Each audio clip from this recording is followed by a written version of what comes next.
Hello again, everybody, and welcome back. It's time for science now.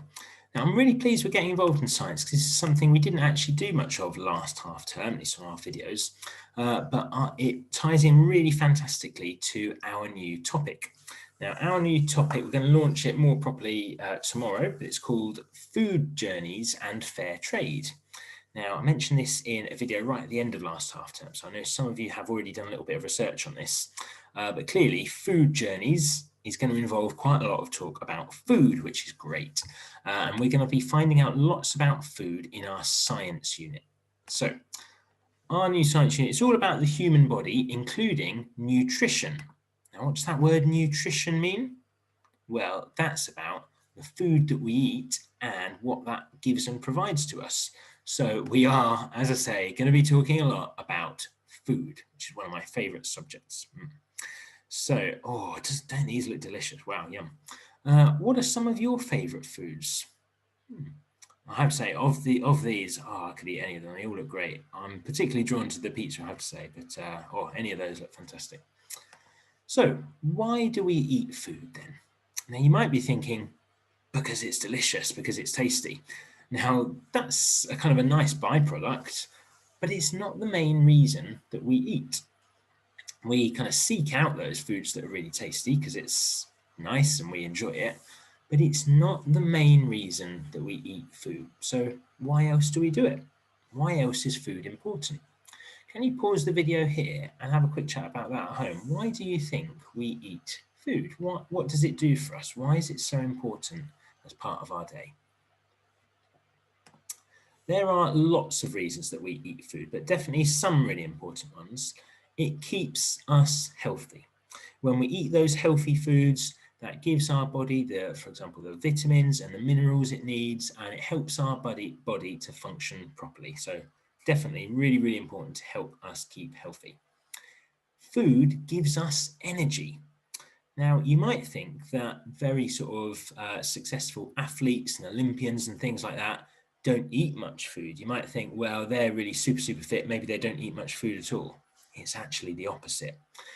A really, really athletic Olympian will very often eat a huge number of calories each day because they expend so much energy as part of their sporting activity.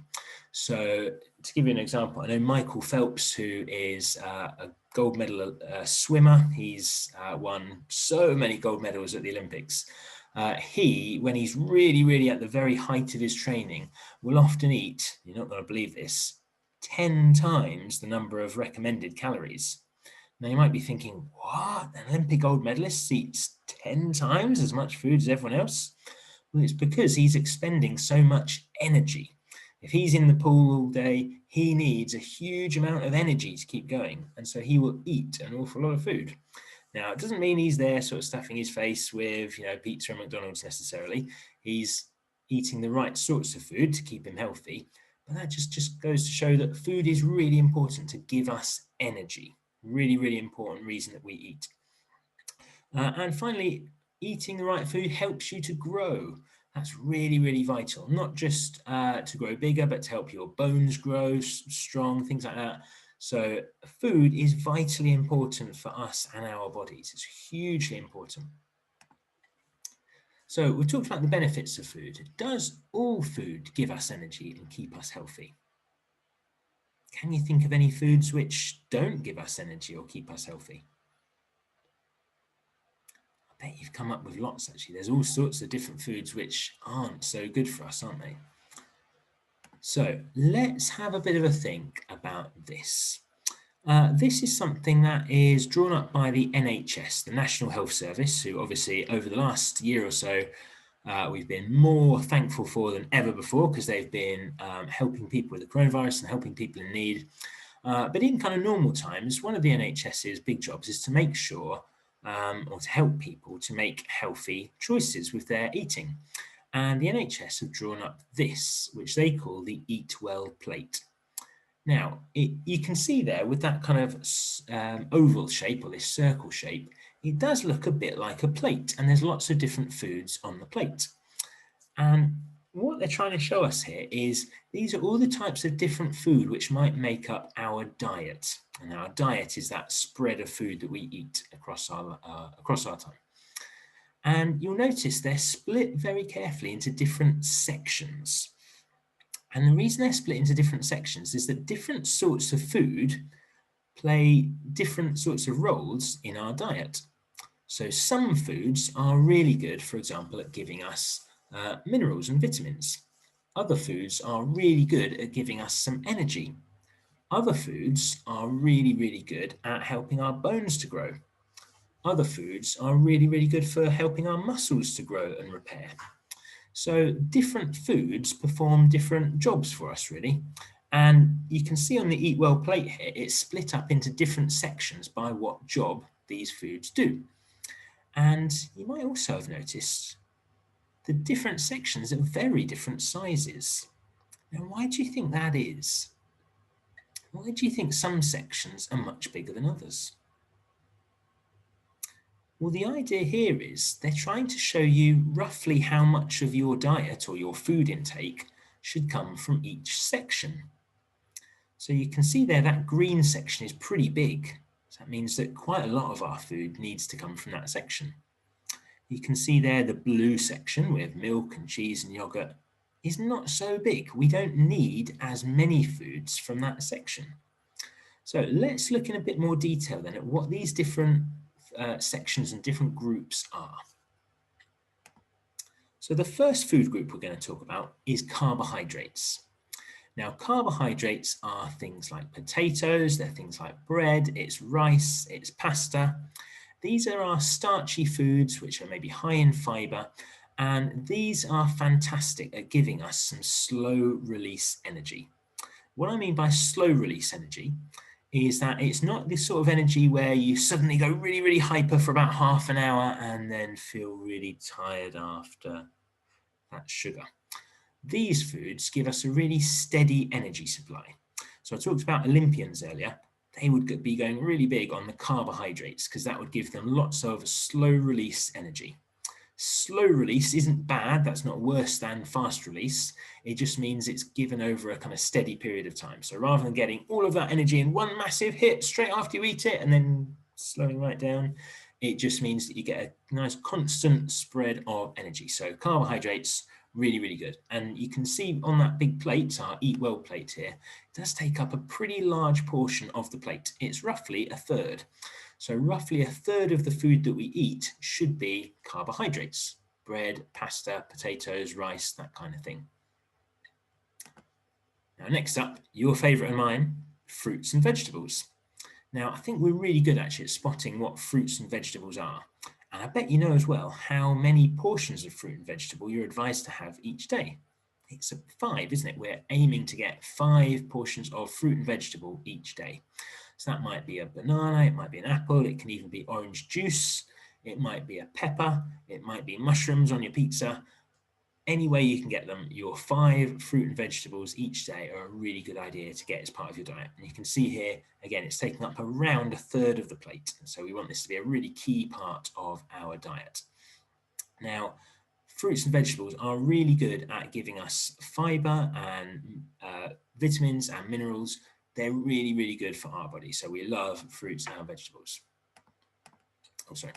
We're going to go next to beans, pulses, fish, meat, and other proteins. It's proteins we're talking about here.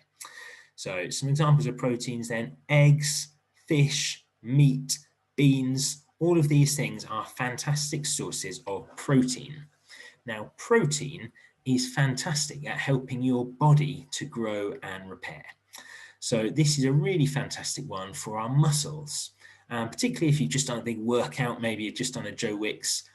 Having some protein is going to help your muscles really keep the benefit of it. It's going to help your muscles to grow.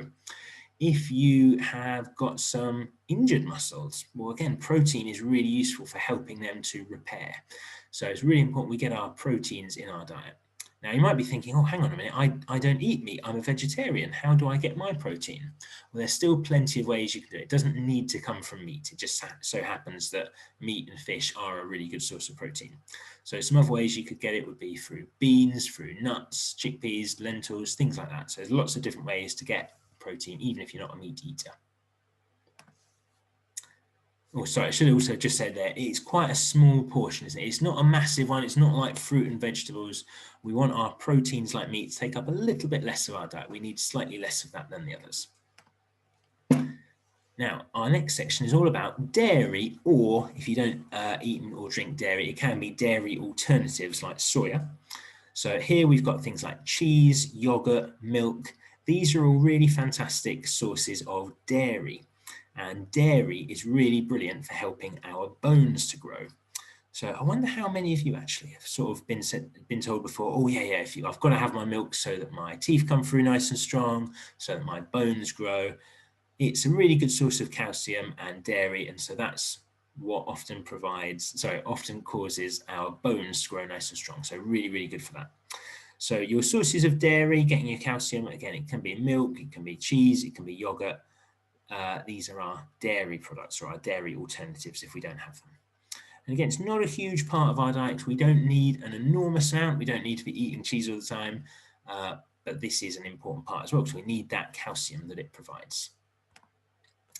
Now, finally, it's just a real little sliver here. It's a tiny part of our Eat Well plate is just reserved for oils and spreads. And that's just to show that it doesn't fall into any other category. We don't need a huge amount of it, but that might be things like butter. So there's a little bit of that in our diet as well. Now, you might be thinking, hang on a minute, my favourite foods haven't come up yet. What category do they fall into? Well, there's some things here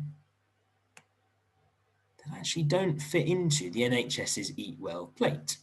Now, that doesn't mean that you should never eat them, but it means that our body doesn't need them to get by. It doesn't need the things in this section. All of the other things, it's really important for our body to get. Your body does need fruit and vegetables. It does need the slow release energy of carbohydrates. It does need protein to repair itself, and it does need the calcium from dairy to grow strong. It doesn't need these products.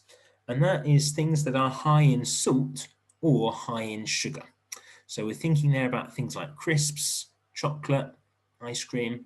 It's not that we should never have these things, because we all enjoy them from time to time, but it's that our body doesn't need them. And so we shouldn't have so much of it in our diet. They're a nice thing to enjoy, but we shouldn't have too much of them. I'm sure that's something you know already. So we've kind of put those separate to the rest of the plate. We've put those at the edge of the plate to show that we don't need them. They're nice to have, we know that, but we don't need them. Okay.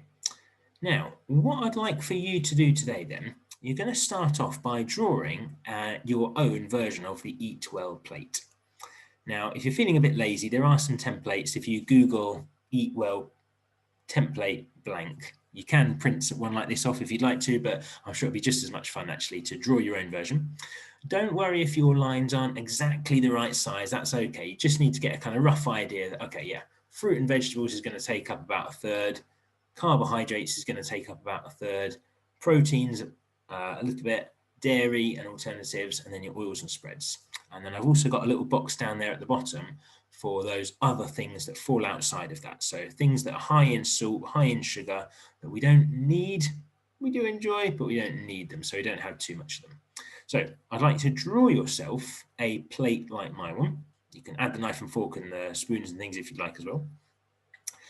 And this is something I'd like you to add to throughout the week.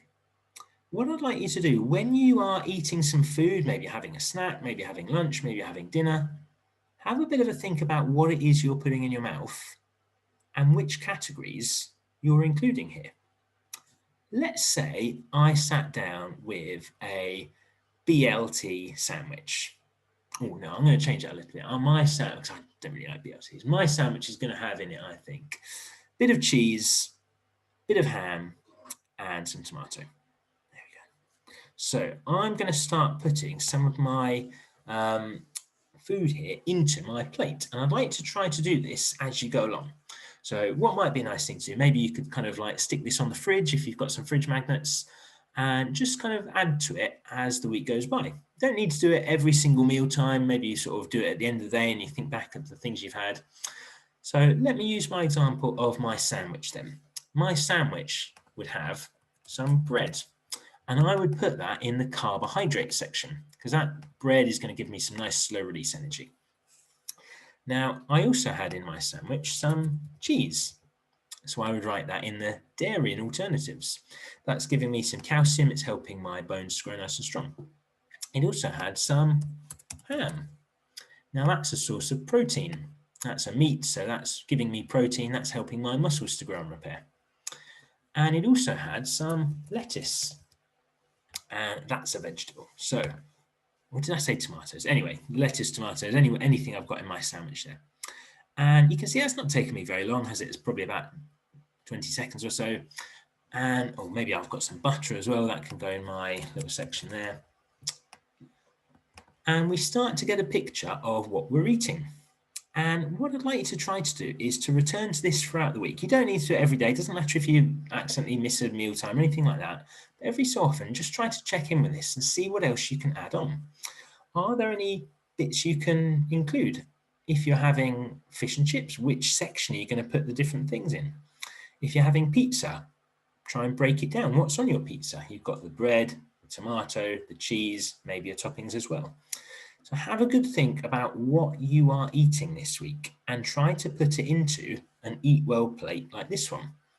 And hopefully over the week, you'll start to see, firstly, where the different foods go. Hopefully by the end of the week, you'll start really noticing what goes where.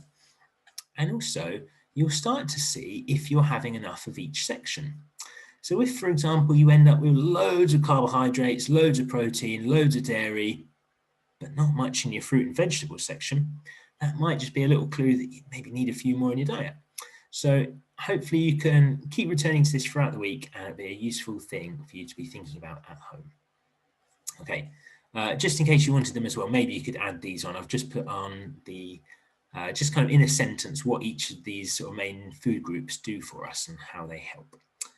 Okay, thanks everyone. If you're joining our Year 3 Zoom call, what will be this evening, 4 p.m. So if you'd like to join that, obviously mums and dads have the link. I will see you then. Have fun everyone, enjoy, bye.